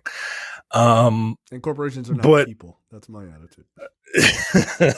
But I like, they have no problem getting up and just abandoning whatever is there, right? And so that everything is just like a Five Nights at Freddy's derelict theme park, and just moving wherever they need to go. Can you imagine? There was a bidding war for Amazon's second headquarters. Yep. Can you imagine what it would be for the mouse to build a new castle? I mean, come on, man. I wouldn't play with. Look, I'm not in the business of saying like you should kowtow to Disney, but like if we're being honest, the reason why people who normally shit on Disney all day long are like, Disney didn't do anything wrong, because Disney didn't do anything wrong. You said, hey, don't say gay, don't let kids say gay in school, and Disney was like, yeah, we're going, like, Bob Chapek, who was the CEO at the time, gave some mealy mouth like, well, I don't know, maybe we shouldn't say that. And his employees and everybody else at Disney was like, yo, what the fuck is your problem? And that's pretty much one of the big reasons he lost that job. And then and then he was like, well, now we're gonna say gay. We're cool with it because like I'm tired of my employees screaming at me. And then when Bob Iger came back, he threw his dick on the table and was like, go fuck yourself. I'll do what we want. And you know what? He's right. They're a corporation. They get to do what the fuck they want in the halls of their own business. And Ron DeSantis didn't like being challenged because Ron DeSantis is a fascist. He is. And like a bit of a dork. A bit. That guy's a fucking loser. So yeah, it's I look, this is fine. This is a Disney move. Whether or not they end up actually moving it later on, if they get Ron DeSantis the fuck out of there, I don't know. Maybe. But I'll tell you this, you're 100% right. If you're looking at who should run the country, this is a guy who should not run the country. Yeah, yo. I mean, like, and this is a Republican. Like, they are the corporate, like, they are the corporate kowtows, right? Like, they are the ones fucking that corporate dick is the thing they do, right? So, so it baffles me. It baffles me that this guy is this brazen, right? Like he's cutting off his nose to spite his face. Yeah. And not literally, but yeah. Florida's a pretty big fucking Disney's a pretty big fucking nose for Florida. So, all right, man, keep running. You run your ass right off a cliff. Yo, that's a real bad move, yo. It's a real bad move. And that, like, this alone has got to be the knife in the side of his campaign that he cannot get out. Because the second you go onto a debate stage and you be like, I'm great. Look what I've done in Florida. People are like, yo, you cost Florida $1 billion on your bullshit. $1 billion. Look, I'm no Donald Trump fan, but I'm going to hit you on that shit all day, every day. You think Donald Trump ain't going to hit him on that? Like, and especially because Donald Trump has had his whole gimmick is that he's Mr. Businessman who makes deals and shit. Right. That was a stupid deal. Right. That was a dumb deal. It's a stupid deal. It was the stupidest deal in the history of stupid deals. Right. And now, best of luck. Look, I got to tell you, and again, I'm not in the business of defending either one of those idiots, but here's a little bit of personal advice there, Ron. Don't run for president. Don't announce. Yeah. Just fade away, dude. Just fade now, away. Look, I don't know enough about politics. So forgive me if this is a stupid question. But if he runs for president, he can still be governor and run for president, right? Or he has to give it up. So while he's running. So funny that Florida law is that he would have to give up the governorship. He literally holds this motherfucker. Oh, did he change the fucking law? They literally wrote a law. The legislature in Florida that's Republican run just wrote a law that would allow a person to run, if they were governor, to run for president and keep the governorship. And of course, they sent it to his desk. Do you think he signed it? Oh, come on, man. Because look, fact of the matter is, if he steps away from that position, he's done. Politically, he's done. He's done. That's it. Yo. See, and that's what our side doesn't do, right? Like, they want to play within the rules of the game like you're supposed to. And these guys literally just like, nah, I'm going to change the rules, though. I got the power to change. House rules. I'm the house. I rule. That's the house rules. Say fucking Uno, yo. Like, god damn. Yeah, he don't give a fuck. Yeah, that story happened like just a couple of weeks ago. He was like, why don't you write that bill? I'll sign it. Don't worry about it. Like Ron DeSantis. Motherfucker, yo. Yeah. Yeah, because I was like, yes, he's going to be out as governor. They were like, not so fast. Nope. And I'm not saying the Democrats never done that. I just find that shit hilarious. Like, I just... All right. What the fuck this week? Brought to you by JTD from the Edit That Out podcast. The world's most expensive ice cream is made of white truffles and costs... How much do you think it costs? For how much? White truffle ice cream. Luxury ice cream brand recently set a new Guinness World Record for the most expensive ice cream with the decadent treat, priced at a cost. Almost gave it away. It doesn't say. You say $700? Is that what you were going to say? No, that is not what I was going to say. I don't know how much it is. Okay. It doesn't really say. Just say. Let's just say how much would you pay for a pint of ice cream? A pint. I heard somebody say that an ice cream that I know the makers of costs $13 a pint, and I was super offended. Hold on. 130 milliliters is what this ice cream costs for that price. 113 milliliters? 130. So half a cup. Half of a U.S. cup. Half a U.S. cup of I don't know, 7 cents. Give me a 4-digit number that you would pay for half number. A 4-digit number. Jesus Christ. I mean, I thought you were saying 7, so I guess $7,000. $6,700. Yo, that's insane. Half a cup of ice cream with truffles in it. It is a Japanese luxury. Oh, sorry, it's a Japanese luxury ice cream brand called Salato.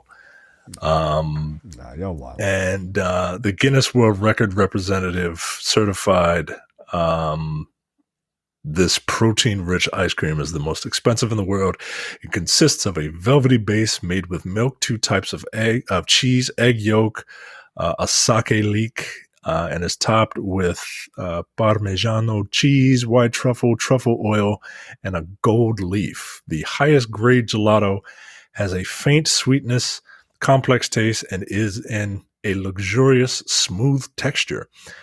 It comes packaged in a stylish black bite. Better come with a whole lot more than a black fucking box. Blowjob. $6,700. Get the fuck out of here. It includes a handmade metal spoon created by apparently a famous person using techniques and materials used in the construction of temples and shrines. All right, yo, this is some highfalutin nonsense, yo. So if you click on the story, they show an image, and this is the portion size that you get. $6,700. It looks like a palate cleanser. It's that kind of like palate cleanser sized sorbet portion. Yo, look at that little.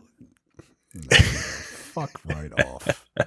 No, I would be pissed. Like if somebody was like, "Okay, here's the ice cream," and it was like $6,700, I'd be like, "That's cool. Can we fight? Can we fight right now?" Oh, that's like. Man. I don't think I've ever told this story on this show. So my wife and I, when we were early dating, we took a trip. I think we may have been dating like a month or 2, and we took a trip to the Bahamas. Right, I must have been balling back then.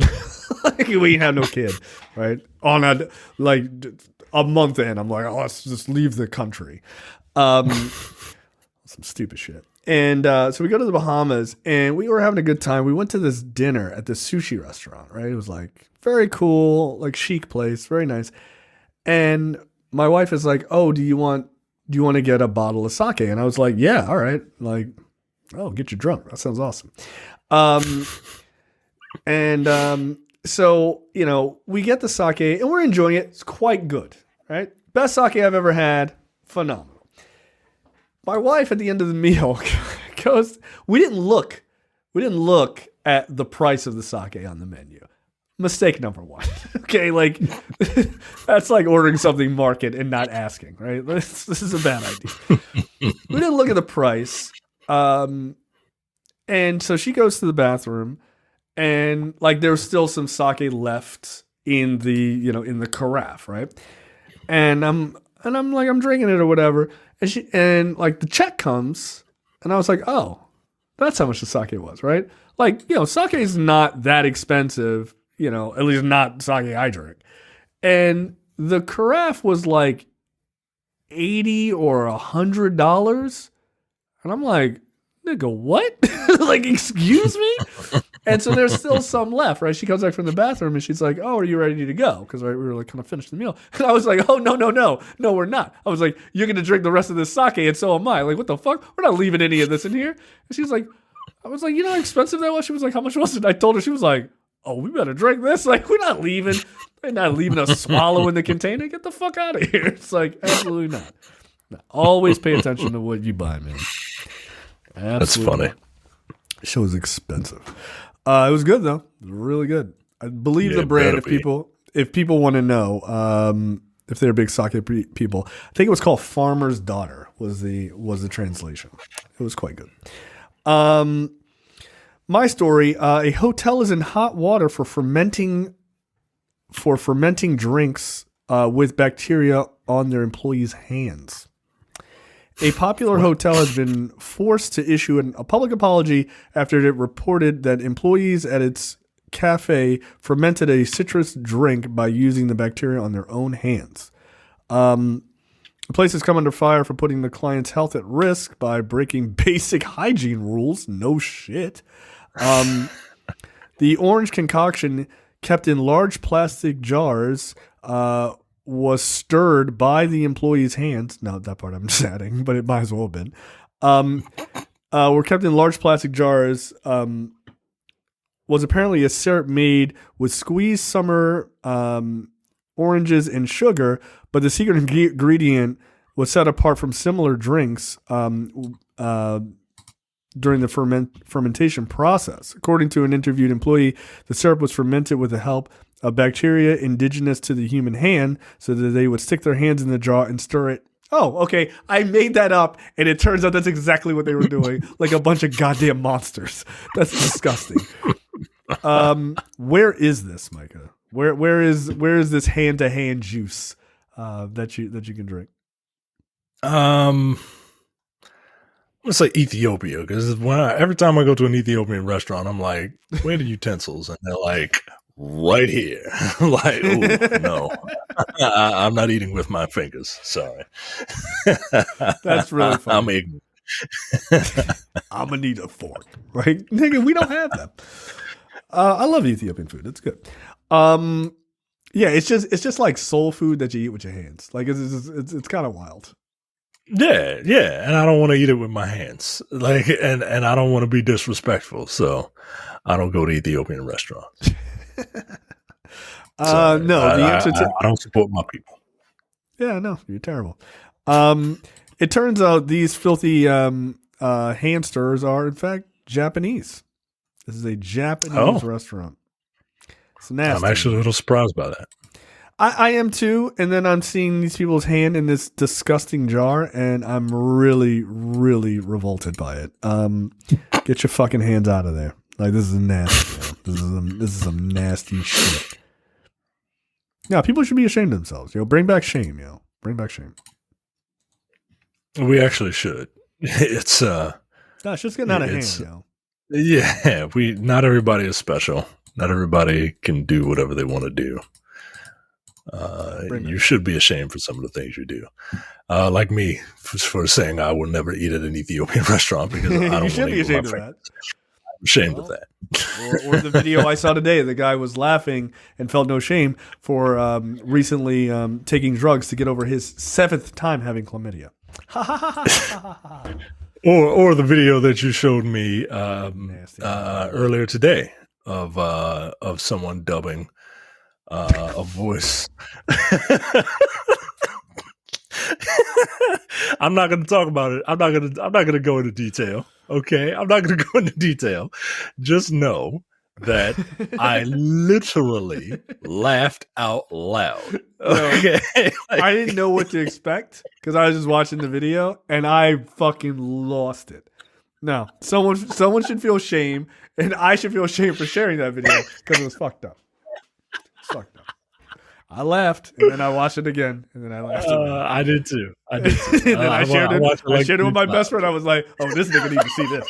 He needs to see this. This is wild." No, we had to bring back shame, man. Like we're doing too much. We're doing too much. And it ain't right. We got to bring it back. Oh shit! I'm gonna watch that after we get done with this. This shit was fucked up. Trailers this week. Flamin Hot. This is the trailer for the Flamin Hot Cheetos movie, which is sort of a narrative retelling of the creation of Flamin Hot Cheetos by this Latin gentleman. Look, this seems silly, right? Like, oh, Flamin Hot Cheetos. Why is this getting a movie? But it's actually, and by the way, it's being directed by Eva Longoria, which I just found that to be interesting in and of itself. But the cool thing is it's actually about not just the immigrant story, but that like here is a guy like about representation, that it was through the spices that they used in their food that he figured it out, right? Like he was like, oh, okay. Oh. And then it was like, hey, bringing this sort of to the mainstream and them feeling represented in that food, right? Like there's a moment where he goes, who the hell eats Cool Ranch Doritos? And this like white lady, like this very stereotypical looking white lady did. And then another sales guy's like, Yeah, her. Right? Like, so it's like, that's not for us. Although, like, black people love fucking Cool Ranch Doritos. Knock it off. Yeah, I was going to say, I'm a white lady then. I like Cool That's Ranch. my favorite Dorito, yo. Like, it is. I'm a nigga from Baltimore. I don't know what to tell you. It's about them actually being represented. There's like a bunch of like fucking like vatos and shit enjoying these Flamin Hot Cheetos. I thought that was dope. So that's cool. It's kind of a cool. It's kind of a cool way to tell an immigrant story. I dig it. But yeah, check out the trailer for that. So it's going to be on Hulu / Disney Plus June 9th. So coming up soon. Let's talk about Killers of the Flower Moon. Martin Scorsese's upcoming film, starring Leonardo DiCaprio, obviously, Robert De Niro. Basically about a man who ends up with. I mean, this is like, I don't know what year this is. The 20s. The 20s. But it's basically about the 1920s Oklahoma and depicts the serial murder of members of the oil-wealthy Osage Nation, a string of brutal crimes that came to be known as the Reign of Terror. This looks phenomenal. Like, look, this is supposed to be like 4 hours long, and I wasn't pleased to hear that it was so long, but this looks fucking great. It really, really does. Yeah, it does. I can't wait to watch it when it hits streaming. No, it's Apple TV. Yo. Oh, well then I can't wait to watch it. Yeah, this does look good. And look, I'm not one of those people that's just like, Martin Scorsese doesn't know what he's talking about because he doesn't like the movies I like. No, Martin Scorsese is a living legend when it comes to this whole movie thing. And it is very nice to see him. I don't want to say branching out, but it's nice to see a Martin Scorsese movie that's not about old Italian men. Yeah, absolutely. Because Martin Scorsese, he can do, like, he's fucking phenomenal, man. This looks really, really good. Dude, that end scene, can you find the wolves in this picture? As they walk in with all these white people. I'm like, like, again, subtext. Like, that's like text, right? Like, that is, but that's a great moment in that trailer. God damn. Yeah. Looks really good. Yeah, man. really good, man. Yeah, really good. I'm here for that. Second season of The Bear. One of my favorite shows last year. Just absolutely phenomenal. This looks like it's got that same feel. It doesn't feel off. Like they're nailing it. I'm really excited for this, man. I'm gonna rewatch that first season. I loved it. I watched that show. I think I watched it in basically almost one day. Like, I almost binged the whole thing, and I stopped and I was like, my wife is really gonna like this show, and I was like, all right, I'm gonna start over with her, and we binged it, I think, in 2 days. Like, she was like, this is so good. And it is. It's phenomenal. And it always makes me want to cook. Yeah, like, I loved everything about this entire, like, the entire cast, everything. I just thought it was great.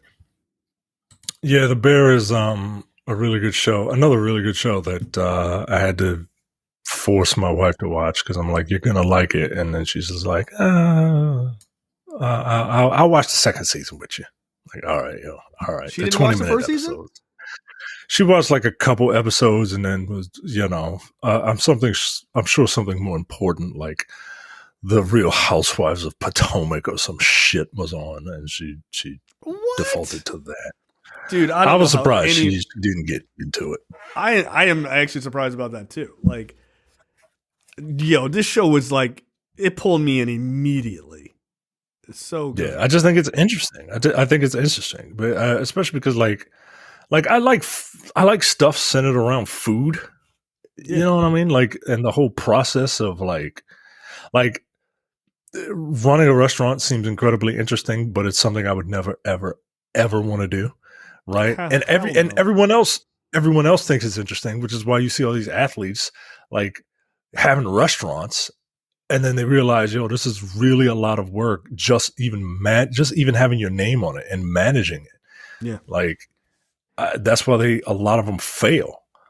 But no, that industry is incredibly interesting. And I like it when it's dramatized like this. So yeah, looking forward to the Bear season 2.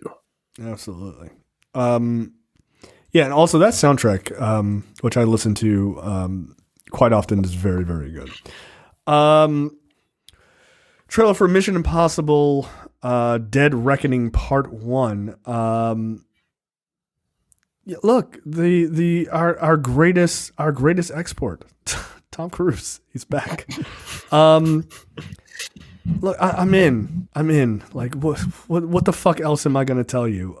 These movies are, they're perfect. I love them. They're fucking ridiculous. They're like Fast and the Furious with a brain, right? In a lot of ways. But I love the sort of espionage and all that other shit. I love it. Not that much more of a brain, right? Like they got tech stuff. I love these movies, but like they're not dumb. But you know what I mean? They're not dumb, but they ain't smart, right? No. Like but these are the action movies that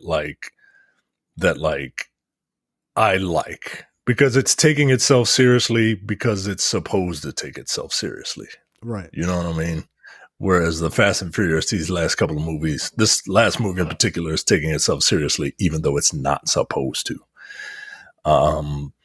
Yeah, I'm in for all the. Look, I might do another Mission Impossible rewatch from 1 to whatever this is, 7.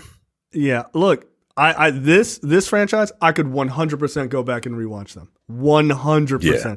And look, you talk all that shit you want about Mission Impossible 2, and it's ridiculous. Tom Cruise has never been more brilliant. Oh, he looks insane in that movie. His beautiful locks. Come on, man. Is this him? Just fun. It's fun. Of course, this is him, right? Like just riding a spike off of this cliff, like 100%, 100%.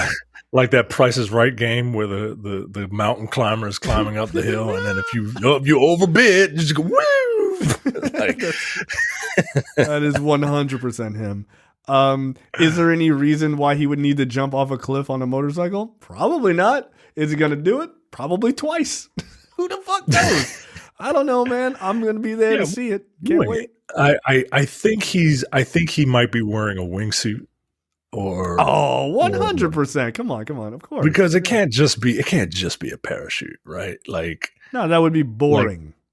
Yeah, like you got to cover a lot of distance. That's why he's got this dirt bike jumping off of this cliff, right? Like, I don't know. It's probably a parachute because look, I like the idea of a wingsuit. I like a squirrel suit situation where he jumps off and he's like, man. Wow. And he's like, oh shit, son. Yeah, like I'm in. You will believe a man can fly because I'm going to do it. Yeah. Like, all right, bro. Like, nigga, that's mad dangerous. But like, you know what? I'm gonna watch you die. I will be there to fucking tune in. Don't worry. These are big amusement park movies that I want to see in theaters. Like, I don't want to see a Mission Impossible movie for the first time at home. No, I want to see it. But these movies are so good for me, I can watch them at home. You know what I mean? Like, absolutely. The Fast and Furious movies, I would never watch at home. I will never watch them. I don't care how big the TV is. I'm never going to watch it at home because I'm like, this is stupid. I need the communal aspect of like, we are all sharing in this stupidity together. Right. Dude. You know what I mean? Like, look, that woman sitting next to us, just laughing her ass off at Vin Diesel trying to emote was like, I'm here for that. You know what I mean? Right. Well, it's like going to is it interesting to watch a horror movie at home? Sure, I guess. Like a bad horror movie at home? Sure, I guess. Is it way more interesting to watch a bad horror movie in a theater full of black people? Absolutely. Like that's a part of the theater going experience that I 100% support. Bitch, don't go in there. Like, yeah, Right. like that makes If those Tubi movies were in theaters, I would probably watch one. You know what I mean? Like, they would be in the theater I used to work at when I was in high school. Remember that theater I used to work at, the $2 theater, right? All the rerun movies. Yeah, that's where the Tubi movie should have been playing. Where they played Twister for an entire summer for some goddamn reason. Incidentally, that is the theater I saw the first Mission Impossible movie. Because I was broke. But yeah, look, Mission Impossible: Dead Reckoning, Part 1, all in. I'm seeing it. let me ask you something. Does this franchise? I assume that. Paramount is like, hey, this is really good. You think you can get another one out? And then Tom Cruise will be like, this is part of a trilogy now. But does this thing? It says Part 1. It doesn't say Part 1 of 2. Right.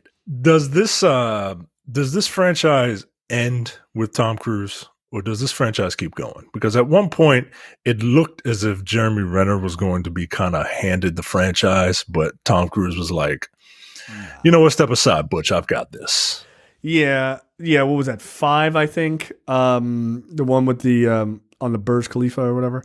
Yeah. I don't. Or does know. this?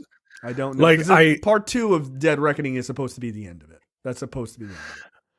Right. And I don't want this franchise to end, but if Tom Cruise isn't in it, like, these are incredibly big shoes to fill, right? Like, whoever they get to be the next, IMF agent that we're following, you got to be willing to do the same stuff that Tom Cruise has done. Yeah, no, you can't. Like, you can't softball it. I'm not here. You can't for CGI. half-ass it, man. I'm not here. You can't CGI half-ass it. No, absolutely not. You better nut up. You better pray to Xenu or whoever Tom Cruise prays to. You better get on that fucking dirt bike and you better drive off a cliff for your art. I don't want to do this. Like, oh shit. Yeah, I don't know. I could see where Dead Reckoning Part 2 is the end of Ethan Hunt's story, and then give it a couple years, and then they pick up another Mission Impossible, and then it's Mission Impossible fucking Ghost Protocol or whatever, starring some other agent, right? Because that is the nice thing is Mission Impossible is actually, the original was about a team. It wasn't, and he obviously has a team too, but like it wasn't really hyper centered on like just one guy, right? Like it was more about the team. So you could do that, and you could take it back to more of the roots of the original movie, where it's like a lot of face swapping and that type of stuff, unless I'm going to fight a guy hanging on a helicopter or chasing a guy in a helicopter while flying it with one hand and shooting a gun with the other. Like, that's insane. We don't need that. I love it. I love it. Tom, never quit.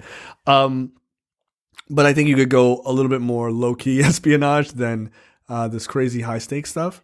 But I don't know. Look, I love this franchise. I really do. I think it's awesome. I think it's really fun. I don't take it seriously. Any movie or any movie franchise where the people are doing what these guys are doing, but still look perfectly tailored and look great in a goddamn expensive suit, I'm here for it. Tom Cruise is wearing like a $4,000 suit, drop kicking niggas and running full speed. Yeah, okay, that's fine. I don't give a shit. This is the perfect example of the dichotomy between the United States and the United Kingdom, right? Like, this is our James Bond franchise, right? Yeah, it is. And here we have James Bond, who is, I'm a little posh, right? Like, depending on who's playing him, James Bond is always a bit posh, but, slightly rugged, might get into a fist fight while wearing a suit and then fix the suit later. And then here's fucking America being all extra, right? Yeah. Just like, nah, I don't need to walk smoothly to where I'm going to go. I'm going to sprint at full speed and not get tired because I'm America. I'm going to, you're going to jump out of a plane and then eject a parachute with the Union Jack on it. Fuck you. I'm gonna wear all black. I'm gonna ride a dirt bike and I'm gonna drive it off a fucking mountain because fuck you, America. Like, I mean, it is. I mean, the Mission Impossible movies being our James Bond is actually really it's a very apt comparison because it is ridiculous. And not like gadget ridiculous, because that stuff everybody enjoys. But it is utterly fucking ridiculous. Like, yo, you don't, like, Tom, you don't have to actually climb on the outside of the Burj Khalifa. He's like, no, but I do. You know what? Fuck it. America, let's go.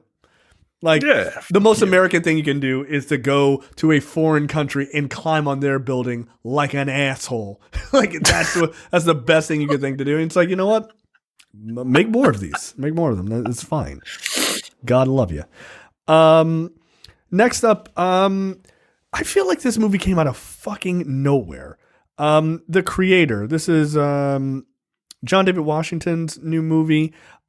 This is a movie, I assume this is a movie that Micah wrote, because it is a movie starring a black man who is sent to kill robots because they have taken over the world because of AI. And he is on some dude I told you type shit.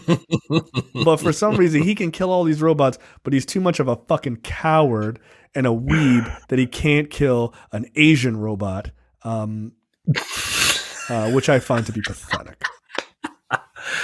Look, this is something that is that blew me away because it is original science fiction, right? To my knowledge, this is not based on any book or any other story. It is original science fiction starring a black person. And it looks by a really good director. And yeah, man, I mean, I'm here for this day one.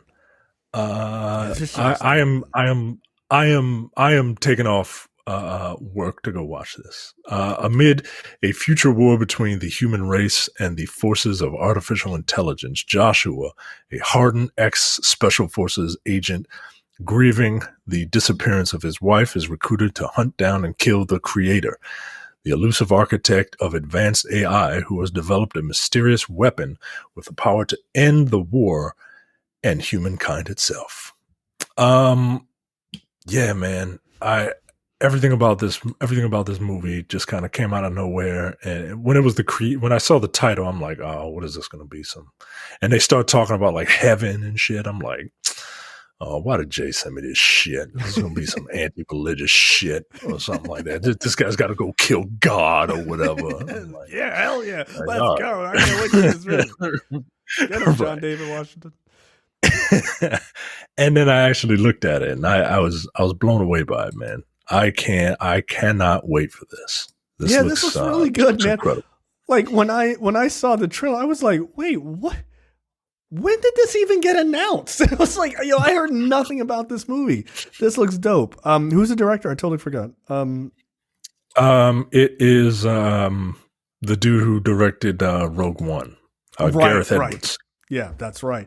Yo, all in, man, all in. Like that was a thing because I saw the trailer, not this exact version. I mean, it's the same version, but by another YouTube channel, and it was like the director of Rogue One right up in the beginning. I was like, okay, done. I'll see it. Right. Like, get the fuck out of here. Oh, okay. The guy, from the director of Micah's favorite Star Wars movie comes a movie meant for Micah. I'm like, all right, yo, all right. Do you like awesome special effects? Do you hate robots? Do you hate ChatGPT? Yes, this is the movie for you. Like Micah's like, hell yeah. So let's take down ChatGPT one last time. Ken Watanabe's in it. He's a fucking robot. Like, come on, man, this looks awesome. Yeah, it looks fun and it looks interesting and original. I'm considering it's the people who did the guy who did Rogue One.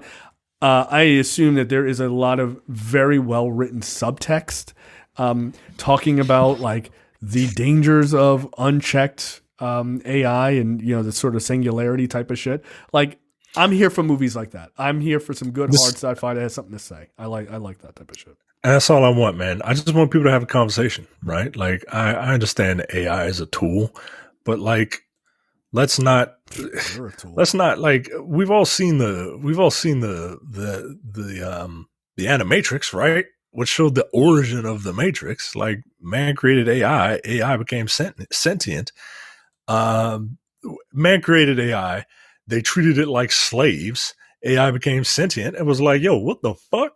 Because like, we don't learn lessons as humanity as a whole.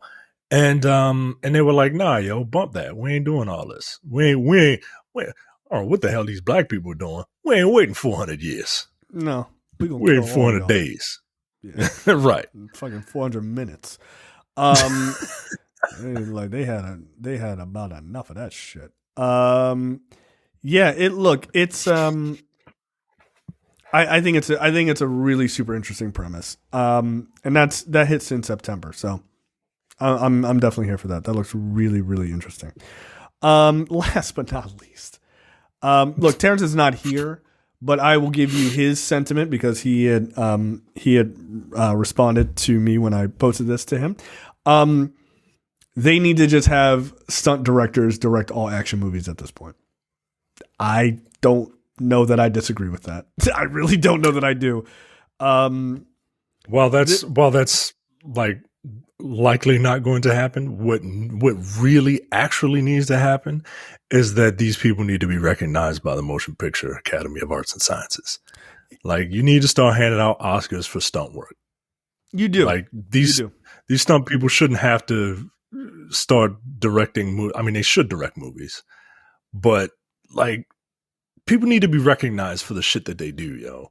And even if you gotta like give it to Tom Cruise first to kind of legitimize it or whatever for one of these like Mission Impossible movies, like, it needs to happen, because stuff like this, the stuff that happens in movies like this, it's just dope. It's just another form of like choreography. It's just with like guns and shit. Yo, this scene with these guys jumping off this helicopter in this single shot scene is fucking awesome. It is so cool. Also, look, why are you waiting? Just let this guy direct Call of Duty, like, or a Rainbow Six movie. Come on, man. Who don't want to see this? This shit looks dope. It's not really technically a one shot scene, but it's very cleverly edited. To appear that way. But this is dope. Like, look, Hemsworth is a legitimate good action star. Like, he is. I saw somebody talk about how the MCU, any stars that it breaks, they never do anything great. Look, whether or not they're going to end up in a Martin Scorsese film is one thing, but I think Hemsworth is having a pretty good fucking time. This looks like fun. I mean, look, maybe not, but like, you know who Chris Hemsworth is, right? He likes doing action movies. Like, who cares? Yeah, like, he knows his limitations. And it's just a weird take, I guess. I mean, maybe not, but everybody doesn't have to want to be Leonardo DiCaprio. I think that's it's a very silly take. And it's also snobbish as fuck. Like, come on, man. Like, everybody doesn't have to. Yeah.